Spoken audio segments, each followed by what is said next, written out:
Here, before I introduce our very special guest, I want to thank Tom Kershaw again for opening up his home to the New England Council. He's been a great supporter of the council and, needless to say, a good friend to all of us at the New England Council. Tomorrow we'll be in Providence for Capitol Hill breakfast with Representative Magaziner, who is the congressman in the 2nd Congressional District.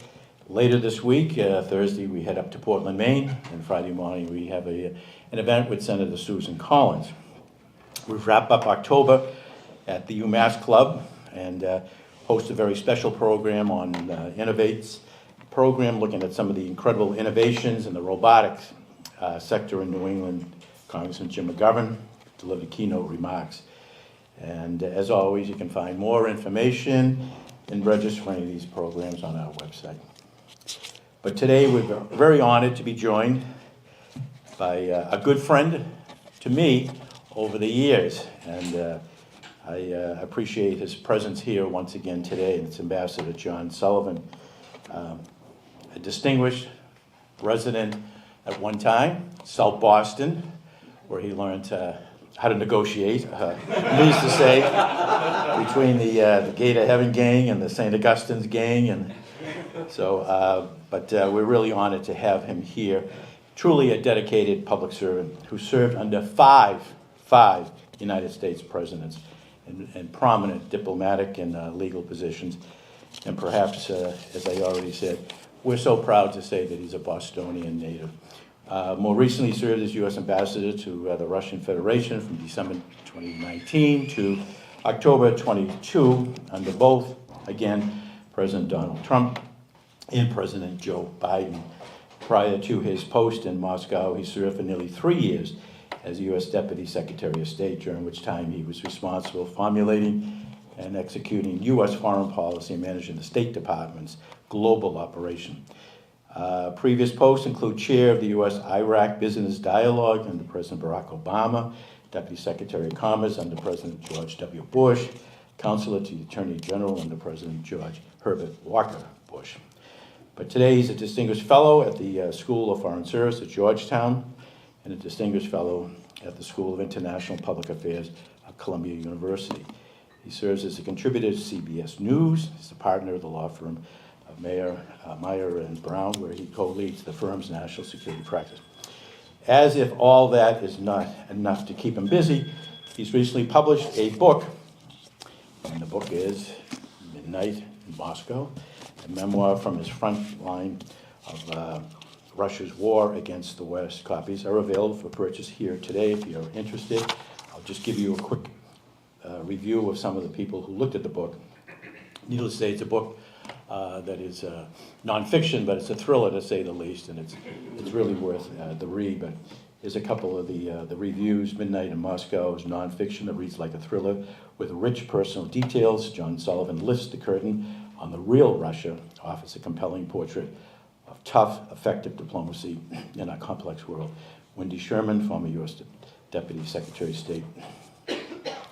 An extraordinary, if not frontline memoir by one of our nation's most experienced public servants, Midnight in Moscow, weaves history, politics, first-hand accounts into a timeless and valuable portrait of contemporary U.S.-Russia relations.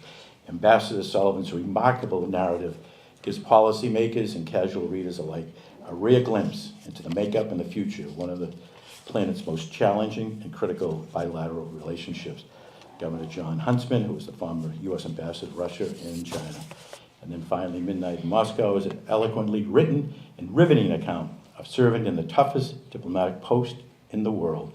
John Sullivan's empathy, dedication to duty, humility runs through this book. H.R. McMaster, former United National Security Advisor.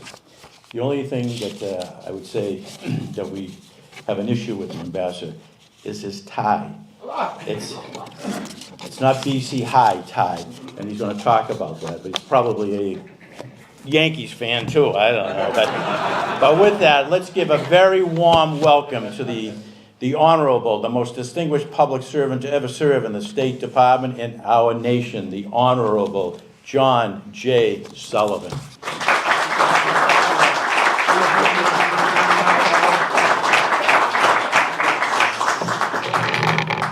Your Eminence, thank you for those remarks, except the comment about the Yankees. I have an odor eater at home that I've had for 20 years that I put on the laundry basket that my wife and I had in our house, and it just says on it in Yankees blue and white, Yankees suck. So my wife, who is a lifelong Mets fan, said, really? I got to look at this every morning? So, but yes, I am wearing my Zavarian tie. I have a Zavarian board meeting later today. I'm speaking at Boston College in January. It's a university event. And the one request I made of Father Leahy's office was that they try to keep the triple eagles away. There's nothing worse than BC High, BC, and the law school. I mean, so. Okay, all right. Even Homer nods. There are occasional missteps along the way. Well, I'm delighted to be here, to see so many familiar faces, to be back in Boston. I'm always looking for reasons to come back here. I spend all my time now talking about Russia every day, all day long. It's what I do. I'm happy to talk about other issues. Most recently, I'm starting to get more questions, which make my head hurt, actually, about the 2024 election. I'd prefer to bury my head in the sand and wake up on November 6th, except we probably won't know who won on November 6th, so my head will still be throbbing as I think about the status of our politics. But let me give a few remarks on, and I'll warn you, I've kissed the Blarney Stone twice, so I'll try to keep this short and leave time for a Q&A to talk about the issues that are of interest to you, whether it's Russia, Ukraine, Gaza, Hamas, Hezbollah, Iran, the PRC, you name it. No shortage of troubling foreign policy challenges for the current administration and whoever takes over as president on January 20th of 2025. So I went to Moscow with as open a mind as one could have, having spent the prior 3 years as deputy secretary dealing with the Russian government, which is not easy. It was not easy in 2017. It wasn't easy in 1917. Russia has been a problem for the West for a long, long time. But I went there with an open mind, sent by then President Trump, with a charge to work with the Russians in the areas where we could, arms control, for example, space cooperation between NASA and Roscosmos, but oppose them vigorously in the areas where our interests were not aligned: election interference, cyber attacks, wrongfully detained Americans.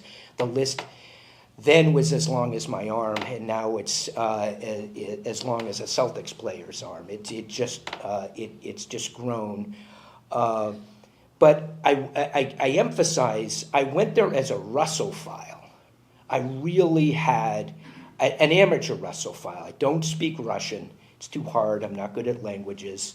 I married into a Cuban family. My Spanish is good enough so that I know when they're talking about me and whether it's good or bad. But that's about it. Learning Russian, a whole new alphabet. I asked my predecessor, John Huntsman, who is good at languages, speaks Mandarin, was ambassador to China. He tried learning Russian before he went to Moscow, took language lessons while he was there, and he said at the end of his 2 years, he still didn't feel comfortable enough with the language to give a dinner toast. So I didn't start Russian language until I actually got there.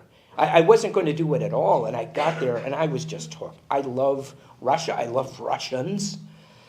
But the government is a huge problem. So I say that because I'm going to be extraordinarily critical. I've in my book and this morning of the Russian government and what they're about. Their leader, Vladimir Vladimirovich Putin, known as Vova to his friends, and he does have a few friends. what the Russian government has done, and I say Russian government, it's not just Putin. If Putin didn't wake up tomorrow morning because the good Lord called him home or sent him down to where he's destined to go, so my Catholic faith tells me, the war wouldn't end. This is an aggressive war that I compare in my book to the rationale for it, the grievances that the Russians had, that Putin has. And some of them are legitimate grievances. The grievances that they had, their rationale, their justifications for launching this aggressive war, the consequences of which have been catastrophic. I mean, just the numbers alone, if you think about it. I mean, it's almost 15 million people who have either been killed, wounded, driven from their homes, internally displaced, or refugees have had to flee their country. That's a pretty big, bleeding wound on the continent of Europe, not seen since the end of the Second World War. They launched this aggressive war on terms that are almost, in my opinion at least, virtually identical to the reasons that Germany went to war, launched a war on September 1st, 1939. The Germans had grievances, major grievances, bigger grievances and more credible grievances than Putin had. In the interwar years, there was, the growing out of a war that the Germans said, Hitler said, they didn't lose. And keep in mind, for those of you who are familiar with Putin's arguments, when I lay out what I believe is the German rationale for the war, I'm going to then compare it to what Putin has said. It was a war that the German Empire, the Imperial Army did not lose. It was a great stab in the back in Berlin by communists, among others, that caused Germany to lose a war, which then led to the Treaty of Versailles, which imposed solitary war guilt on Germany, massive reparations, sanctions, caused Germany to lose not only all of its colonies, but 10% of its territory in Europe, including prime German heartland in Prussia, in eastern Germany. The Treaty of Versailles creates a phony border, the German perspective, in the east with Poland. And what happens during the interwar years to the German Volk, Hitler's Volk, the Germans in Poland now? They were abused by the Poles. Hitler's expression, people didn't use the word genocide back then. Hitler would have if it were in vogue. But he said that his Germans, our Volk, are being subject to Polish barbarism. So they engage in sham negotiations with the West, with the British, with the French, and the Russians. Sham negotiations, they stage border provocations, they launch an aggressive war on September 1st, 1939. And the German government, the propaganda ministry, Goebbels, orders German media to not call it a war. They did not launch a war on September 1st, 1939. They were attacked. They were forced to respond to Polish barbarism and Polish aggression. Think about that. With the benefit of almost 90 years of hindsight going back, or 85 years. I mean, think about that, the irony, the chutzpah of the Germans saying that it's Polish barbarism that starts the Second World War, when we know what really started. Although, I guess, for those of you who watch Tucker Carlson, that may be under revision. I guess I've heard that there's some so-called historian who believes Churchill was, in fact, the great villain of the Second World War and not Hitler. But we'll leave that fringe element to its fantasies. But think about Putin and Russia. So Hitler's Corporal Hitler, right? Hero, decorated in the Great War. A war that he says Germany didn't lose. Lieutenant Colonel Putin, he's not a corporal, but he's not a superstar in the KGB. If he had been a superstar at his age, he would have been Colonel Putin in East Berlin. Instead, he's Lieutenant Colonel Putin in Dresden when the wall falls. And what happens when the wall falls? In Dresden, East Germans surround the KGB headquarters, their station in Dresden. Putin calls back to Moscow for instructions. Do we shoot these people? What do we do? And he relates this story. No one, this is Putin claims, no one answered the phone. Things were in such a shambles back home in Moscow. No one answered the phone. He had to deal with this crisis on his own. They didn't shoot the East Germans. The crowd ultimately disperses. But the Berlin Wall comes down, the Warsaw Pact dissolves, the Soviet Union dissolves. Why? Why did the Soviet Union lose the Cold War? Not because those valiant warriors like Putin in Dresden, in East Berlin, in Prague, in Warsaw with the KGB and the Red Army, but because of a great stab in the back in Moscow by weak-kneed communists like Gorbachev. And what's the consequence? The consequence was the Soviet Union dissolves, and the international boundary of the Soviet Union is a huge entity, 350 million people, 15 republics, controlled from the center by Moscow. When the Cold War ends and the Soviet Union dissolves, the internal boundaries of the Soviet Union, which in Putin's eyes didn't mean anything, became international boundaries. And it's like the boundary, the new boundary after the Great War between Germany and Poland, splitting East Prussia, prime German heartland. This international border between Ukraine and Russia becomes an international border. And again, falsely, the way Hitler did, falsely, and I demonstrate in the book facts that show why, falsely, the Russian government claims that Ukrainians were subjecting Russians to Ukrainian barbarism, and then ultimately using the loaded G term, genocide. So it is to address, to rescue those Russians who are being the subject of a genocide in Ukraine, that Putin engages in sham negotiations, and I explain in greater detail in my book, comparing the way that what the Germans did in the summer of '39 to what Putin did in the run-up to February 24th, 2022. Sham negotiations to try to present more of a reasonable image to the world, that what Putin was going to do, the war he was going to unleash, that he gave the West every opportunity to avoid the violence that was otherwise going to be necessary for him to protect his Volk, his Russians, his Ruski Mir, his Russian world. Oh, by the way, he can't call it a war. It's a special military operation.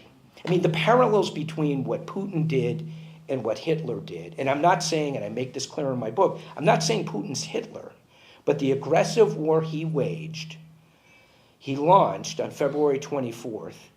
The background of it is virtually indistinguishable in many relevant ways from the Germans launching their attack on their invasion of Poland on September 1st, 1939, which, by the way, the Soviet Union was complicit in. I mean, the Germans and the Soviet Union divide Poland. Putin doesn't like to talk about that. So where does this leave us? I'll tell you where it left those German leaders who survived May 8th, 1945. They were put on trial at Nuremberg. And in the fall of 1946, the senior leaders who launched that aggressive war were convicted of the crime against peace, which is waging aggressive war crimes, killing civilians, massacring American soldiers at Malmedy, crime against humanity, genocide of the Holocaust, and then conspiracy to commit the first 3 crimes. All of the 10 most senior, 11, Goering killed himself the night before he was to be hanged.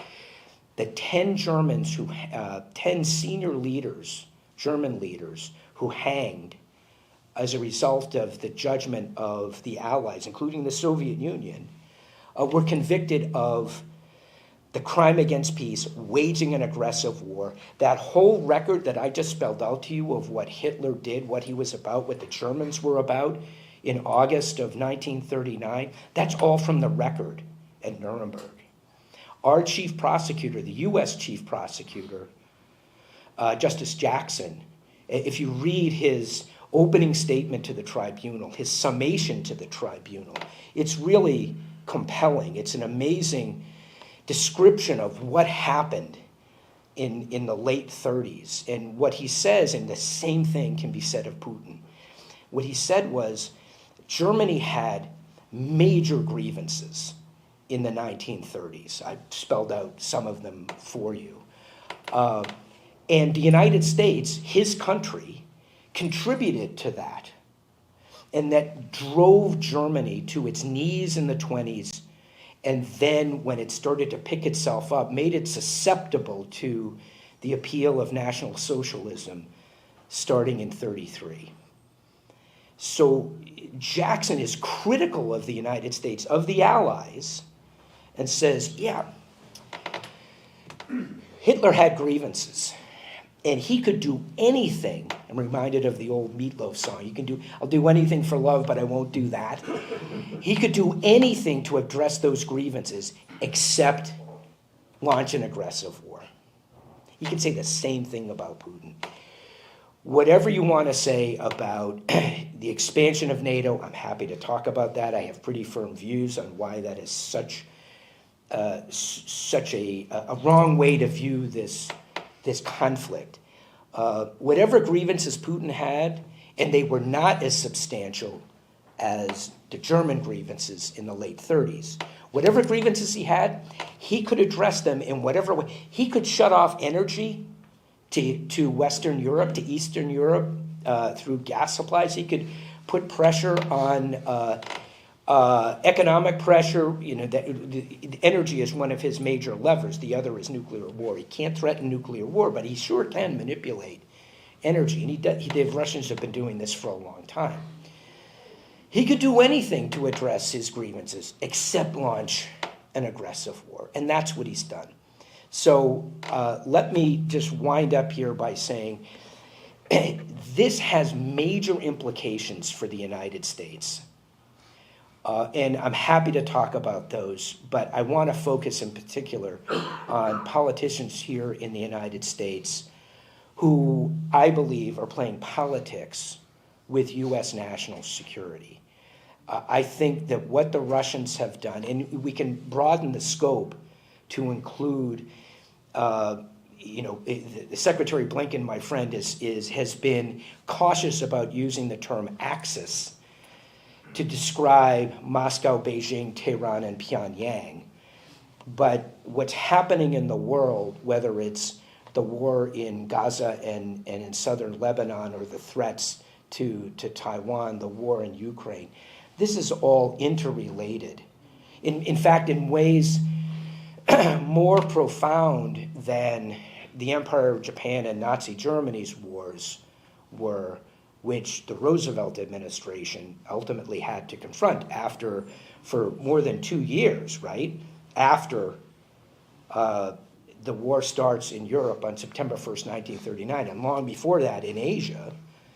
The United States isn't involved until December, when December 7th, and then a few days later, Hitler declares war on the United States. Churchill, that great villain of the Second World War, I'm sorry if I offend you, those who view Churchill as a villain, he warned everyone what was about to happen in the late 30s. And his speeches were collected into a book that was published in the United States. The title was While England Slept. And for those of you who know your JFK history as good Bostonians, as I learned at a young age, the president's honors thesis at Harvard was titled Why England Slept, right? The West was asleep to the threat that was coming. People were so afraid of what had happened during the Great War. And of course, the great popular history of the attack on Pearl Harbor. At dawn we slept.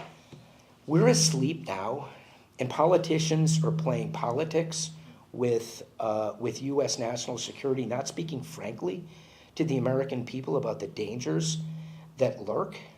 I'm not overstating them. It's as dangerous a time, in my opinion, as there's been for the United States, not just since the end of the Cold War, but I'd go back. Some of us were talking about the Cuban Missile Crisis in 1962. By the way, the Russians call that the Caribbean crisis because they don't like to focus on Cuba. That confused me the first time a Russian interlocutor, in the midst of making a nuclear threat against the United States, said, Mr. Ambassador, I mean, if you persist in this, we'll be back in the days of the Caribbean crisis. Caribbean crisis? What are you talking about? So when I hear politicians say, I care more about the southwestern border of the United States than I do about the border of Ukraine, I don't care about Ukraine. I disagree with that view quite vigorously and explain why in the book. But when I speak to my fellow Republicans, mostly, members of Congress, to try to convince them of why they do need to care about what's happening in Ukraine, I'll say, look, let's accept you don't care about Ukraine. Okay, you care more about the southwestern. I care about the southwestern border of the United States. Let's put Ukraine to one side. Okay, you don't want to support Ukraine. What's your Russia policy? And then there's silence. Like, oh, because you do have to care about Russia, right? Yeah. Well, and then if they start down the road, oh, Putin's he's a misunderstood nationalist. He's a good Orthodox Christian, blah, blah. Like, you understand that you sound just like those person on the street interviews, if you've ever seen them in the old movie tone newsreels from the 30s. You know, there was probably somebody on Beacon Street, somebody shoved a microphone in this poor guy's mug, and what do you think about Germany? This is 36. Well, the chancellor's rough around the edges, but geez, Germany really got screwed. They wouldn't have said screwed. They were too polite back then to say that. Germany was really oppressed by what happened in the Great War. I said, you don't want to be that guy on that newsreel in this video in 2024 when 6, 8, 20 years from now, people look back and say, what an idiot. Can you imagine he's describing Putin in those terms? And the politicians think, and by the way, Democrats as well, think they can play politics with this and not explain the significance of what's happening. So it's a time, and I'm afraid, I fear, I have to say it, we really are asleep. And this is going to come back to bite us in a big way, I fear. We're going to be roused by that slumber. I can't tell you what it's going to be, but there will come a reckoning. I don't know whether it's in Taiwan, whether it's the use of a Russian nuclear weapon. I don't know. I don't think the Russians are going to use nukes, by the way, unless there's a real threat to Vladimir Vladimirovich's life. But there will come a reckoning, and maybe we'll survive it, and as we did the attack on December 7th, and rouse ourselves and face the threats that are out there. I hope so, but I don't know so. So I'm sorry for bringing everybody down on a sunny Monday morning here. I suppose I couldn't bring you down any more by pointing out that the Patriots have only won one game so far this season. It's pretty dismal, I know. So I also want to recognize an ambassador here, also Bob Sherman, who's a great ambassador to Portugal, under President Obama. And so we have time for a couple of questions. Maybe I could start it off, but very few Americans have had the opportunity that you've had to sit down one-on-one across the table from Putin. Your observations on him,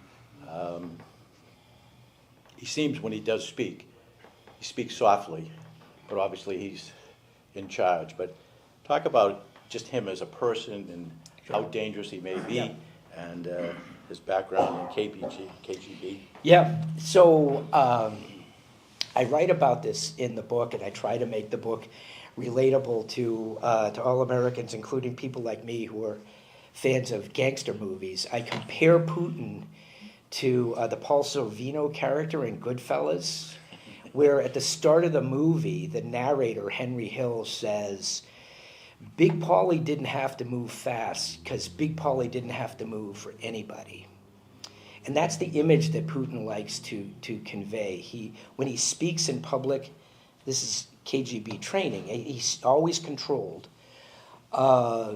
He is a man of emotions, some delusions, but he's not crazy. And as far as we know, and by the way, the United States is terrible at diagnosing the health of foreign leaders. Fidel Castro should have died in 2006. Ayatollah Khomeini should have died years before. As my friend Bill Burns jokes, the problem with Putin's health is that he's too healthy. So he's healthy. He looks great, by the way, for a 72-year-old Russian who's under a lot of stress, and he didn't look quite as good as he did. When my interactions with him were all before February 24th of 2022. He looked great, not like the typical 70-year-old Russian male who is lucky to be alive at 70, given the life expectancy of men in the Russian Federation. So he's healthy.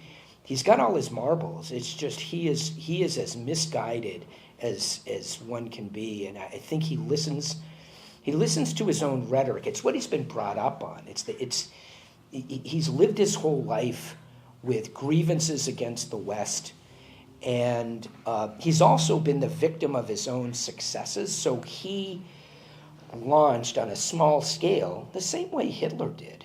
He launched on a small scale incursions against Georgia, Moldova. He's got his military adventure in Syria.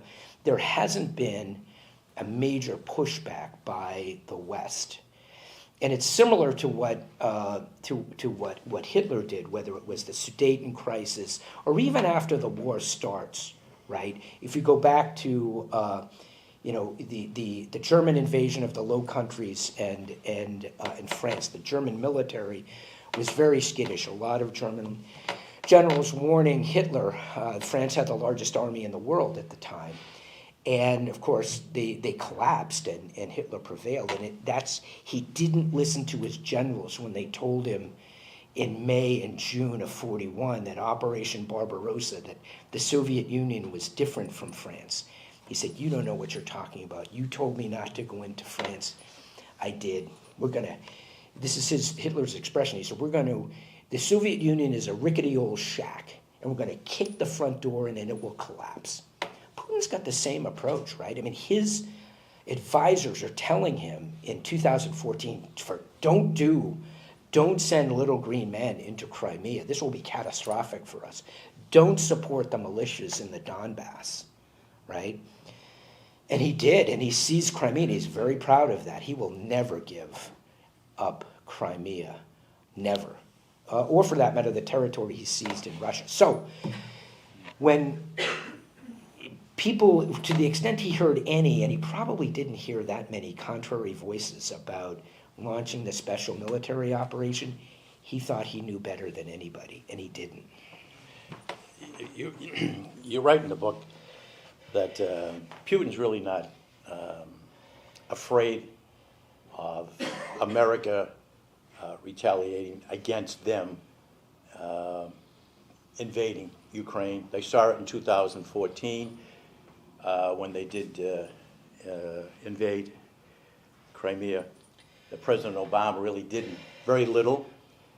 I think he saw the tragic withdrawal from Afghanistan, and he probably said, you know what, I can go into Ukraine. America's not going to do anything. Right. Your friend Bill Burns, the CIA director, meets with them in 21 and says, look, I'm hearing what you're thinking of doing. I'm just going to let you know that it's going to be devastating, the response to Russia, if you do that. Right. So talk about how America is being perceived by Russia. Sure. Well, America perceived by the world, including most importantly in Beijing.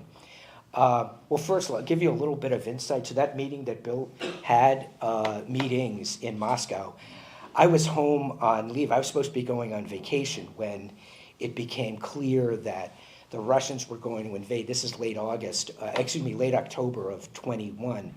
So I was on I flew with him to Moscow when he met with Putin and Patrushev. I was with him the whole time and came back with him to Washington, and when he briefed President Biden. And there is a point to this story and connected to the Blarney Stone. So we refuel in Shannon. I don't think I put this, or maybe I did put this in the book. Okay, sorry. So Bill is typing up on his laptop, his classified laptop, a memo to Biden. We're talking about summarizing the meetings.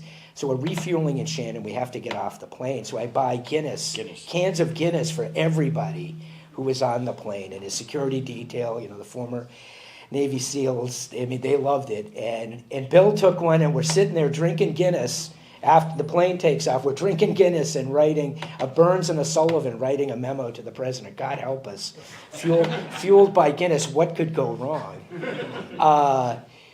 But yeah, I mean, American credibility is just shredded internationally. I mean, you go back in time. I mean, the self-inflicted wounds, back to Vietnam, the withdrawal from Vietnam in April of 75. American credibility, WMD in Iraq. It's difficult. I say this in the book.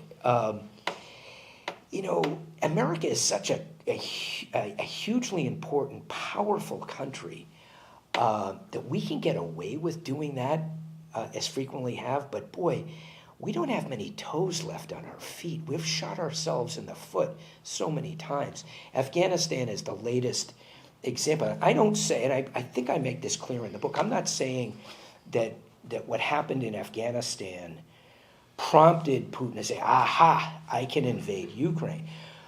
The significance of Afghanistan is if there was any point, and by the way, the summer of 21, we don't know at that point, we the United States, that Putin's going to invade Ukraine. It's only later in the early fall that we have that more confidence in our intelligence reporting. And at that point, we're furiously trying to deter and dissuade Putin. It was wasted effort. Whatever my conviction is, he had decided before he met with Biden in June of 2021 in Geneva, he decided to do what he was going to do in Ukraine. Afghanistan comes after that, and it just reinforces his view. His national security advisor, the secretary of the Security Council in Russia, a guy named Patrushev, former director of the FSB, gives an interview to Russian state media addressed to Ukraine and Ukrainians on August 19th. So it's a week before the terrorist attack at Abbey Gate at the Kabul airport, which is August 26th. So it's a week before the huge debacle. But Afghanistan is already a debacle for the United States and our credibility. Patrushev says to the Ukrainian people, why in the world are you trying to join NATO and align yourselves with the United States? Look what they've done to their major non-NATO ally in Kabul. You think after over 20 years of what they've invested, the billions and billions that they've invested in Afghanistan, and they're bugging out on their noble Afghan allies, you think they're going to stand by you? They will leave you, his expression, as translated from the Russian, twisting in the wind, just as they've done for their Afghan allies. So they're leveraging that to message the Ukrainians. They've already decided to invade, but it's just another arrow in the quiver, another example of the United States not being true to its principles, its values, and its allies, or thinking clearly about its national security, real national security interests, and getting involved in wars that we weren't willing to follow through on, and creating further calamity around the world. And even when at the Geneva summit, the United States said very, very little about Ukraine Yep. to Putin. So another question is, what's the best outcome for Ukraine, and what is the worst outcome for Ukraine? Yeah. I believe, with a realist perspective, I can't foresee Ukraine in the near term, and by that I mean the next 5-7 years, pushing the Russians out of all the Ukrainian territory, to include Crimea, that they have seized. I think the most that we can hope for at this point is first to continue to support Ukraine, the West, all countries, not just the West. It kills me that the so-called global South, Brazil, India, South Africa. I mean, when I talk about the loss of American credibility, the South Africans, the Brazilians, the Indians, they're not listening to us. They're acting on their own self-interest. So we need to resist, push back on Russian aggression. This is going to be a long slog, and I think that's the best that we can hope for. Not acknowledging that Russia has seized these territories from Ukraine, and continuing to push back, supporting the Ukrainians and pushing back, and they will push back. The worst outcome is if the United States and the West withdraw support from Ukraine, and the Russian military is able to finally accomplish the objectives of the special military operation. What will the outcome be? It will be terrible for the United States and U.S. national security, for how it will embolden Putin, the leader of a country with a huge military, as corrupt and as problematic as it is, but also the largest stockpile of nuclear weapons in the world, the largest country in landmass in the world, aligned with the PRC. What his message does this send to Xi about Taiwan? All of that. But if we focus just on Ukraine, what will ultimately happen in Ukraine is what I expected to happen, and I think many in the U.S. government expected to happen after the special military operation started.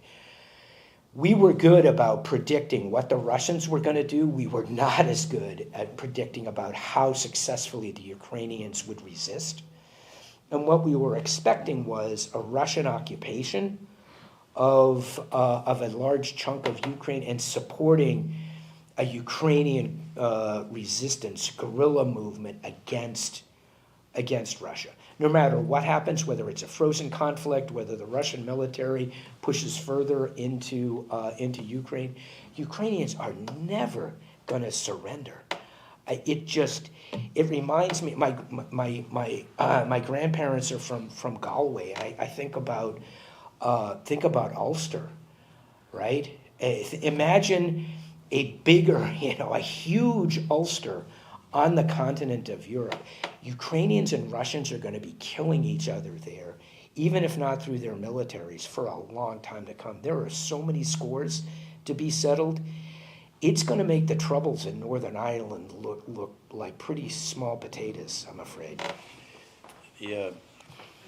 One reason that has been given why Putin has invaded Ukraine is that he has a serious population problem back home, that some 650,000 of the best and the brightest, college educated, have fled Russia because they don't want to be involved in the military.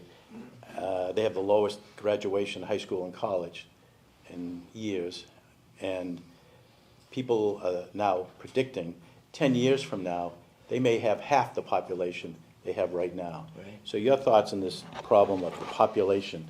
It's a huge problem for Putin, and they're trying to, I guess in a throwback to communist days, just as the PRC thought many decades ago had a problem with overpopulation, and it established a one-child policy for China to limit population growth. And now the PRC is learning the consequences of that, the demographic shift in the PRC, the shrinking of their workforce. Putin's trying to do the same thing now, but he's addressing the demographic problem that you've identified. And they're trying to encourage women to have more children, and it really kind of starts to sound like Nazi policies for breeding Nazis. They want to breed a new generation of patriotic Russians, and it's not going to be able to address the demographic destiny that they face, which is a shrinking population, a shrinking unhealthy population, and it affects his war calculations about how long they're going to be able to continue his special military operation. Because yes, the Russian Federation is 3 times the size and population of Ukraine. But think about this. Ukraine has one enemy that it needs to defend against, and that's Russia. Putin's got to defend the largest country by landmass in the world against NATO, and from the Pacific to the Atlantic.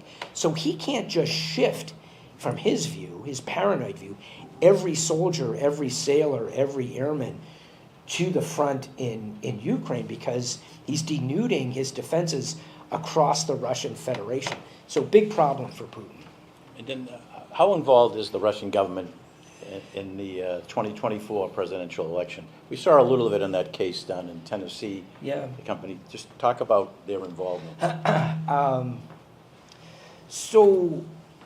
The Russians, and I use Russians the way George Kennan did, famous U.S. diplomat. Most of his service was during the Soviet Union.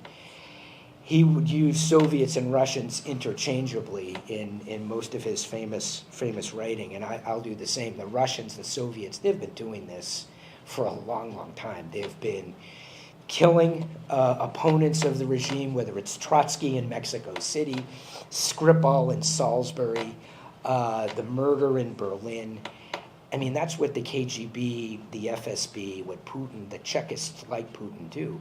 And interfering in elections, of course they are. They're really interfering in the current elections in Moldova, which just happened this weekend. I haven't gotten the news report yet about that. But they're coming up in Georgia as well. That's where they are really spending hundreds of millions of dollars, not rubles, dollars, to influence the election. Likewise, in the United States, of course they are. That's what they do. And it was one thing that it's something that, and I had conversations with former President Trump about this, and what he couldn't wrap his mind around, or he couldn't acknowledge publicly, was that the Russians had tried to interfere in the election in 2016, because he thought to say that would be to acknowledge that he's president only because the Russians had interfered, and that is not the case factually. So, they're interfering in whatever ways they can. And by the way, they assume, contrary to fact, that we're doing the same thing in Russia. Just as we think, one mistake we make, we the West, we the United States, when we engage with the Russians, we think they're like us, and they're not. But they think we're like them. So they assume that I'm CIA trained.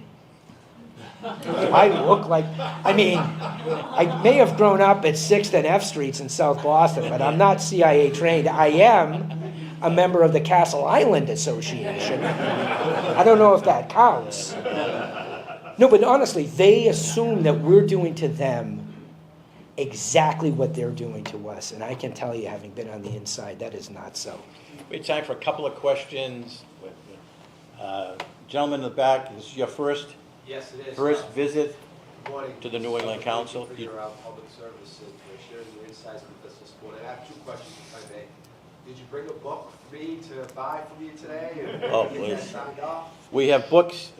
Thank you for the softball question. We happen to have a few books here that are available for sale, and the distinguished ambassador is willing to sign them. Yep. And we're not asking you to read them, we're asking you to buy the books. But I think if you do read it, you'll find it enjoyable. So yes, there will be books here. Thank you. And then the second question, I read an article in the Wall Street Journal last week about North Korea having feet on the street, specifically the Ukraine. I was just wondering if you could share some insight. It doesn't About North Korean soldiers. 11,000. Yeah, it doesn't Yeah. seem that public knowledge is really much aware of what's going on right now presently. Yeah, so I mean, it's been a common practice for North Korea to send weapons into conflict zones in Syria, for example, where the Russian Federation has been propping up the Assad regime.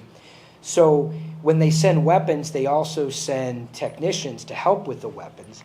And it's been the case that there have been North Korean military officers, for the most part, who are looking to get trained because they haven't fought a war since the end of the Korean conflict, right?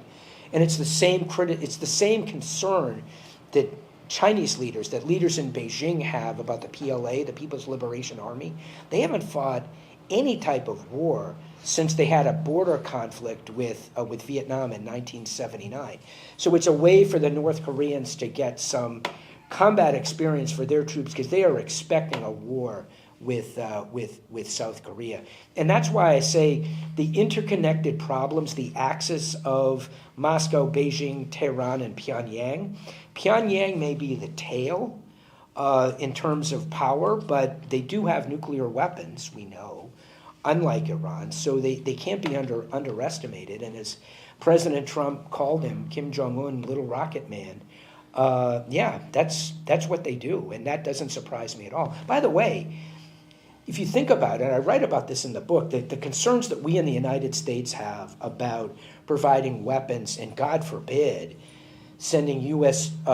People in uniform to assist the Ukrainians in using experts in Hanoi, operating those weapon systems and advising the North, killing Americans.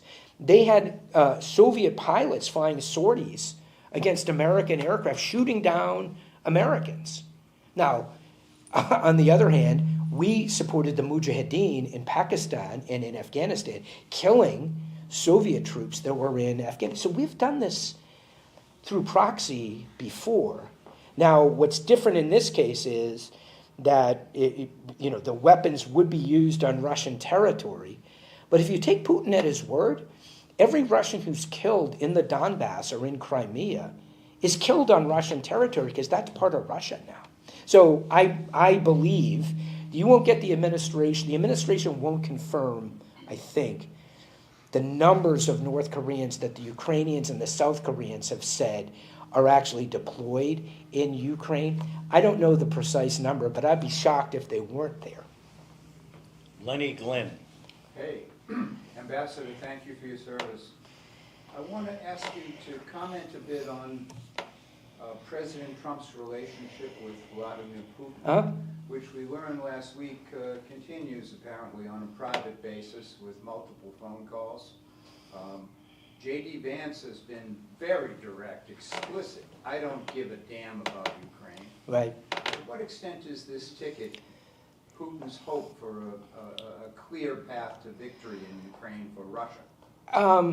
It's a better ticket than the Harris ticket, but it's not the comfort that Putin would want. And I believe the Russians are being honest, although that gives the lie to my line. How do you know when a Russian government official is lying when his lips move? The old joke. No, because they realize there's going to come a time, something's going to happen, and the American people are going to realize, whether it's a missile strike in Poland, and then we've got Article 5 of the North Atlantic Treaty involved. This war is not going to be static. And it's wishful thinking on the part of the junior senator from Ohio. And it's informed, I have an idea of what he's coming from, having served in Iraq, and particularly when he served during the surge in the mid-2000s. So on Ukraine, they are as wrong can be, which is why I think Putin would rather be dealing with Trump, but he doesn't want to deal with Trump either, because in the Trump administration, in the last administration, U.S. policy, in fact, kicked up in support of Ukraine. We sent Javelin missiles to Ukraine. You've heard my former boss, Mike Pompeo, lay out the case. But I think the bigger question that you asked, which is Trump's relationship with Putin, I have no idea whether Trump and Putin spoke up to 7 times.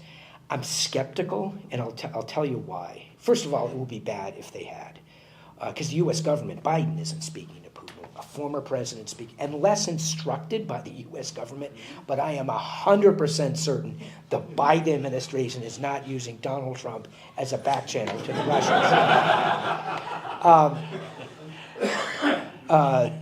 The story that broke last week, and I was joking with some of you because of my former service and the relationship I have with CBS News, my phone explodes when there's a story like that Trump had secretly sent medical testing devices to Russia and had called Putin 7 times since leaving office. The first part of it, the Russians have said yes, and it may be the case. And I was there. I was at the airport twice when the U.S. Air Force C-17 landed. And we wheeled out, it was a relatively small pallet. I mean, the cargo bay of a C-17 is quite big.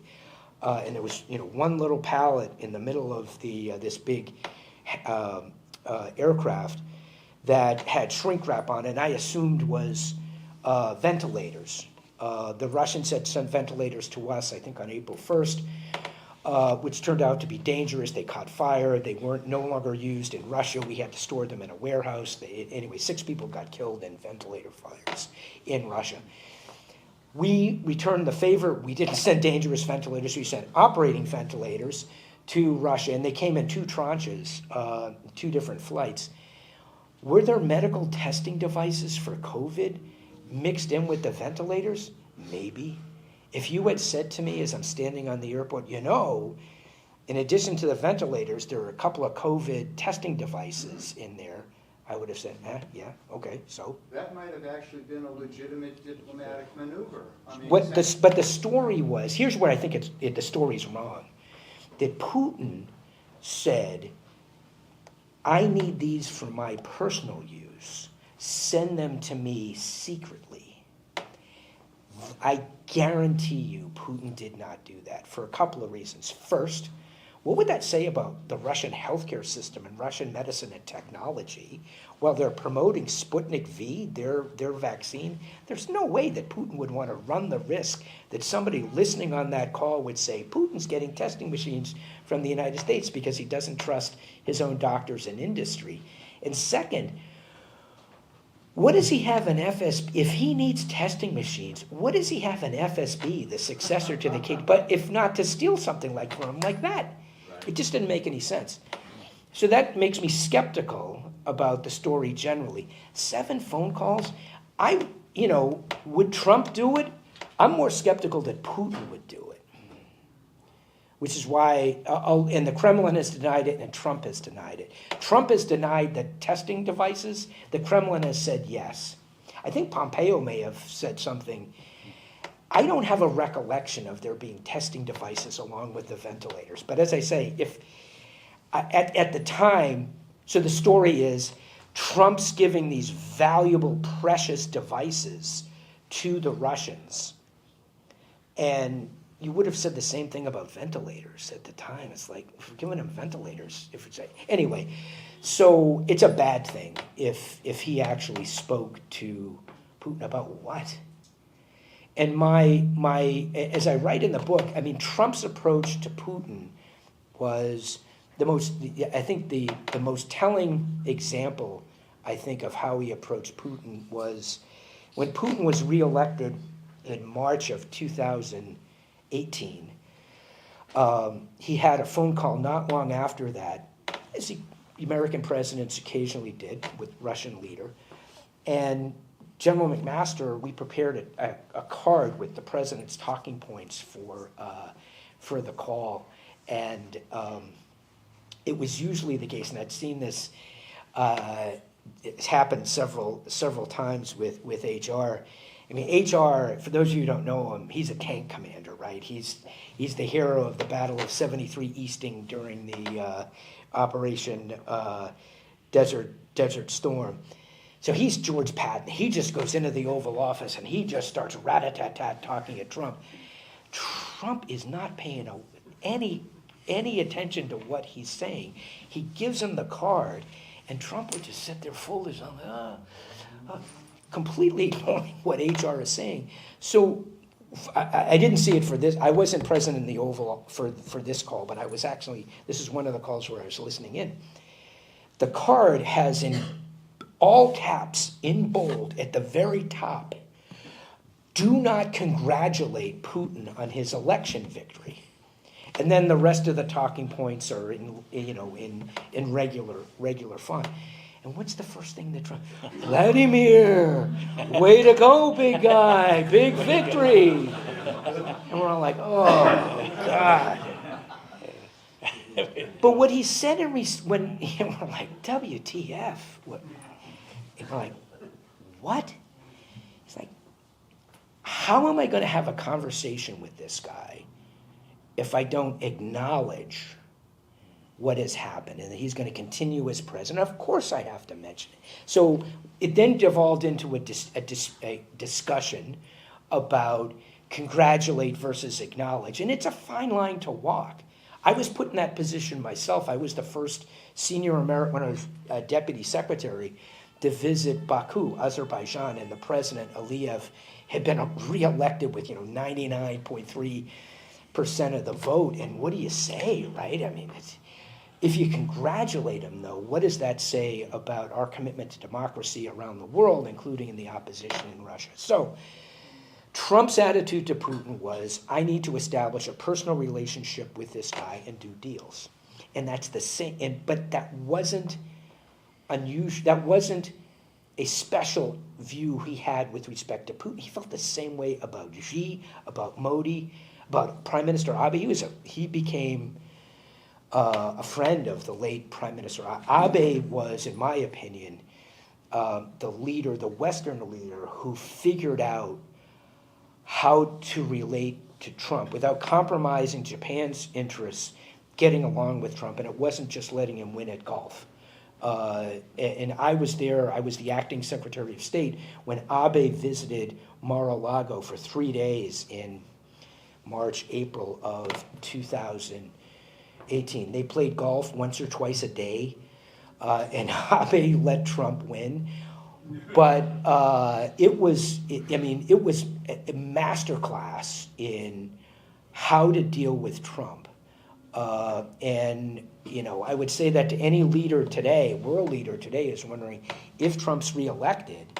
And I would contrast it with, for example, the South Korean government. One issue that particularly irked Trump was, and this is misconceived, but he thought that the United States was spending too much money on overseas bases in South Korea, Japan, and Germany, Spain, Italy, you name it. Why are we spending so much money to defend these countries when they don't spend more on their own defense? We have huge number of military facilities in Japan. And because of the way Abe dealt with Trump, and a lot of that military, it's focused, yes, principally on the PRC, but also DPRK, North Korea. Trump came down like a ton of bricks on the South Koreans because they didn't have the savvy approach to Trump that Abe did, which was really just sucking up to him, but without doing damage or conceding things that were important to the South Koreans. So it's a long-winded, again, I kissed the Blarney Stone twice, I apologize, but it's why I try to explain in the book, yes, Trump is misguided in his approach to Putin, but the good news is he has the same misguided approach to leaders around the world. I know time is running, Judge. Just one final question is, what do you want the reader to take away with from your book? Well, first, anybody who buys the book, I'm grateful. I joke that if you buy it, don't feel obliged to read it. It's of a sufficient weight that it's a good, not just a good paperweight, but a good doorstop. So it's a good investment. Snappy cover by Little Brown. By the way, Little Brown, famous Boston publisher, right? Yes, sir. Yeah, you know where their headquarters is now? 6th Avenue in Manhattan. And they're serving Starbucks there. I mean, jeez Louise. No Dunkin' there. I'll let them have it. So, I mean, the subtitle, the publisher came up with Midnight in Moscow because they thought that wasn't coming up with snappy enough titles for the internet age in which we live. But I said, geez, it kind of sounds like a romance novel, Midnight in Moscow.